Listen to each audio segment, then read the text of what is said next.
भक्तगणों, आज आपको शिवपुराण में वायव्य संहिता में ब्रह्मा जी की मूर्छा, उनके मुख से रुद्रदेव का पारगट, सप्राण हुए ब्रह्मा जी के द्वारा 8 नामों से महेश्वर की स्तुति तथा रुद्र की आज्ञा से ही ब्रह्मा द्वारा सृष्टि रचना, यह कथा आज आपको शिवपुराण में सुनाऊंगा। आप इस चैनल को लाइक करें, सब्सक्राइब जरूर करें। भगवान शिव आपका कल्याण करेंगे, सुनिए।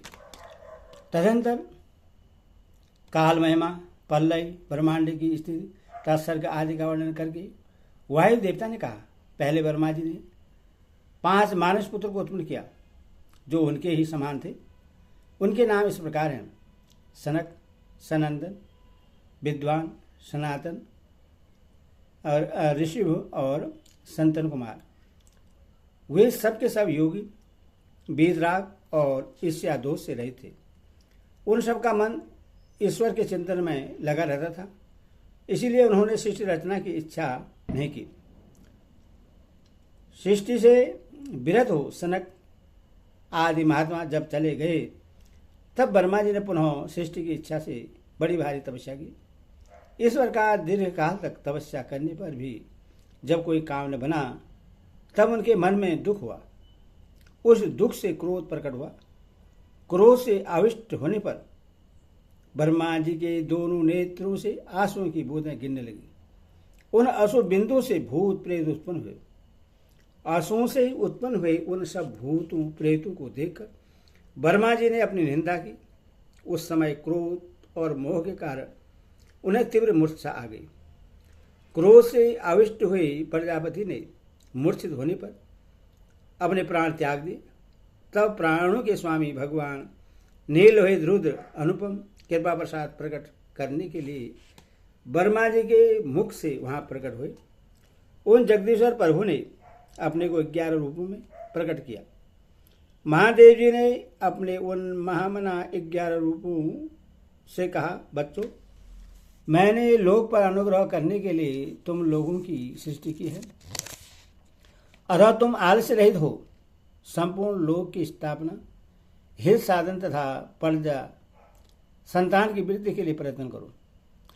महेश्वर के ऐसा कहने पर वे रोने और चारों ओर दौड़ने लगे।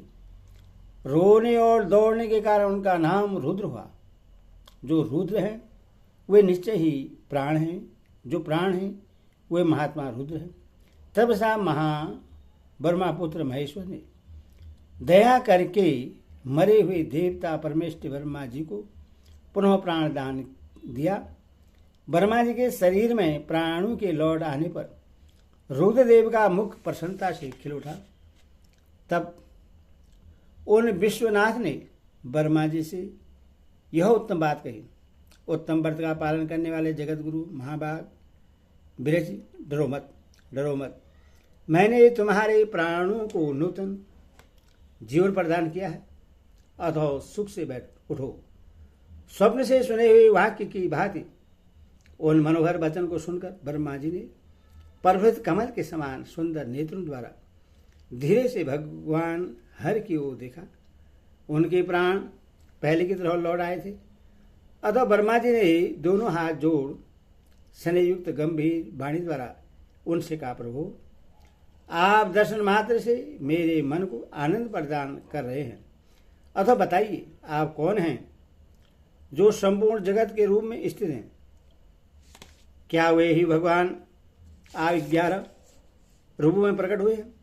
उनकी यह बात सुनकर देवता के स्वामी महेश्वर अपने परम सुखदायक कर कमलों द्वारा ब्रह्मा जी का स्पर्श करते हुए बोले, देव, तुम्हें ज्ञात होना चाहिए कि मैं परमात्मा हूं और इस समय तुम्हारा पुत्र होकर प्रकट हुआ हूं।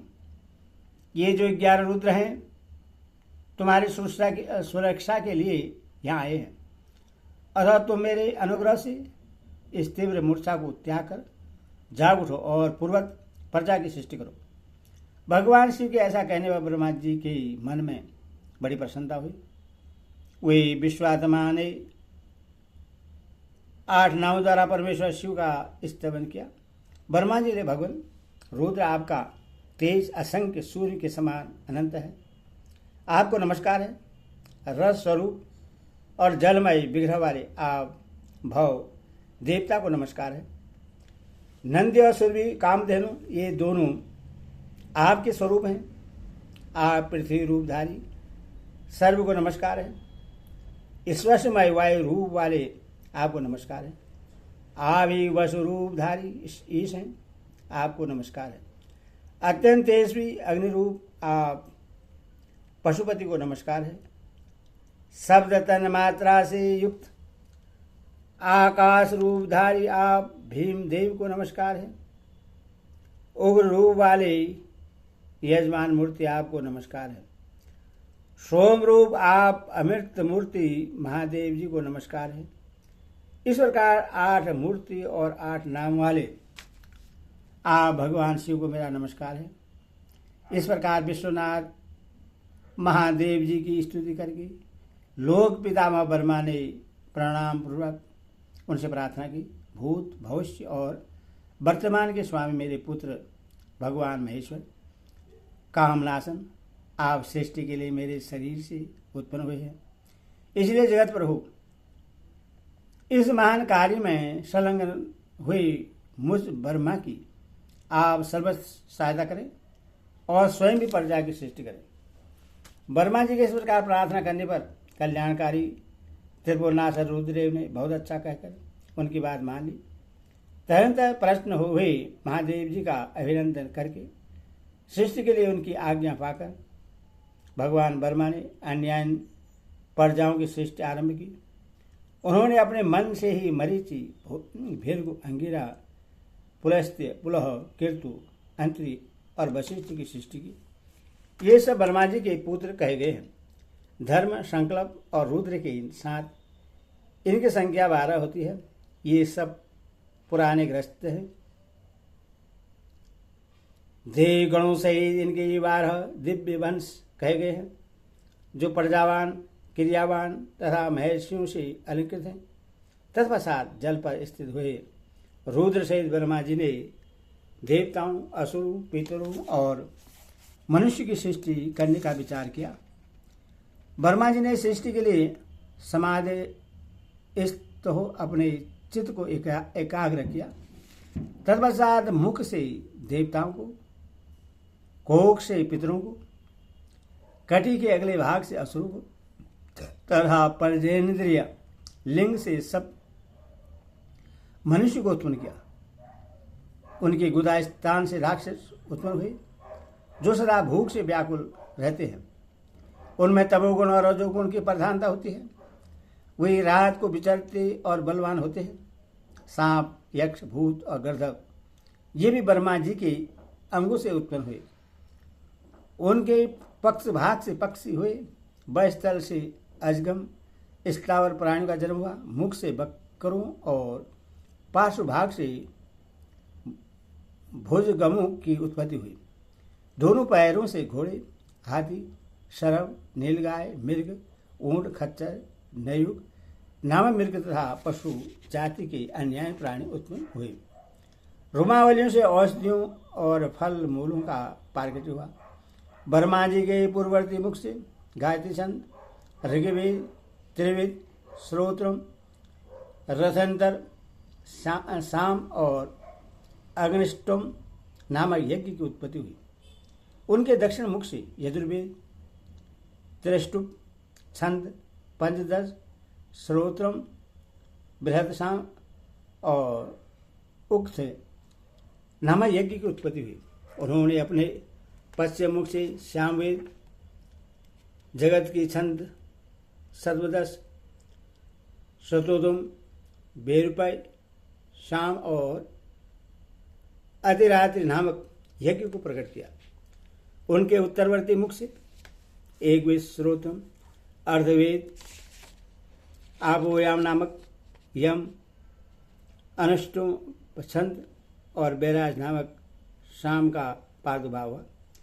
उनके अंगों से और भी बहुत से छोटे बड़े प्राणी उत्पन्न हुए।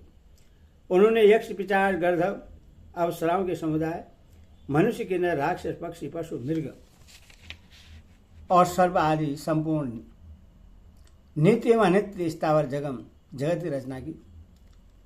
उनमें से जिन्होंने जैसे जैसे कर्म पूर्व कल्पों में अपनाए थे, पुनः पुनः सृष्टि होने पर उन्होंने फिर उन्हीं कर्मों को अपनाया। उस समय वे अपनी पूर्व भावना से भावित होकर हिंसा अहिंसा से युक्त मृदु कठोर धर्म अधर्म तथा सत्य और मिथ्या कर्म को अपनाते हैं, क्योंकि पहले की वासना के अनुकूल कर्म ही उन्हें अच्छे लगते हैं। इस प्रकार विधाता ने ही स्वयं इंद्रियों के विषय, भूत और शरीर आदि में विभिन्नता एवं व्यवहार की सृष्टि की है।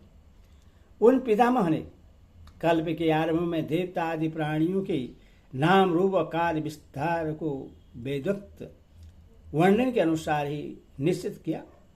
ऋषियों के नाम तथा जीविका साधक कर्म भी उन्होंने वेदों के अनुसार ही निर्दिष्ट किए। अपनी राज व्यतीत होने पर अजन्मा वर्मा ने स्वरचित प्राणियों को वे ही नाम और कर्म दिए जो पूर्व कल्प में उन्हें प्राप्त थे। जिस प्रकार भिन्न भिन्न ऋतुओं के पुनः पुनः आने पर उनके चिन्ह और नाम रूप आदि पूर्वत रहते हैं, उसी प्रकार युग आदि काल में भी उनके पूर्व भाग भी ही दृष्टि गोचर होते हैं। इस प्रकार स्वयंभू वर्मा जी की लोक दृष्टि उन्हीं के विभिन्न अंगों से प्रकट हुई है। महत्व से लेकर विशेष पर्यंत सब कुछ प्रकृति का विकार है। यह प्राकृतिक जगत चंद्रमा और सूर्य के प्रभा से उदासित, ग्रह और नक्षत्रों से मंडित, नदियों पर्वतों तथा समुदायों से अलंकृत और भांति भांति के रमणीय नगरों एवं स्मृतिशाली जनपदों से सुशोभित है। इसी को ब्रह्मा जी का वन या ब्रह्मा वृक्ष कहते हैं। उस ब्रह्मा वन में अव्यक्त एवं सर्वज्ञ ब्रह्मा विचरते हैं। वह सनातन ब्रह्मा वृक्ष अव्यक्त रूपी बीज से प्रकट एवं ईश्वर के अनुग्रह पर स्थित है। बुद्धि इसका तना और बड़ी बड़ी ढालियां हैं। इंद्रियां भीतर से खोखले हैं। महाभूत इसकी सीमा है। विशेष पदार्थ इसके निर्बल पत्ते हैं। धर्म और अधर्म इसके सुंदर फूल हैं। इसमें सुख और दुख रूपी फल लगते हैं तथा यह संपूर्ण भूतों के जीवन का सहारा है। ब्रह्मलोक भूलोक को उसका मस्तक, आकाश को नाभि, चंद्रमा और सूर्य को नेत्र, दिशाओं को कान और पृथ्वी को उनके पैर बतलाते हैं। वे अचिंत्य स्वरूप महेश्वर ही सब भूतों के निर्माता है। उनके मुख से ब्राह्मण प्रकट हुए हैं। वह स्थल से ऊपरी भाग से क्षेत्रियों की उत्पत्ति हुई है। दोनों जगहों से वैश्य और पैरों से शूद्र उत्पन्न हुए हैं। इस प्रकार उनके अंगों से ही संपूर्ण वर्णों का प्रादुर्भाव हुआ है। ओम नमः शिवाय।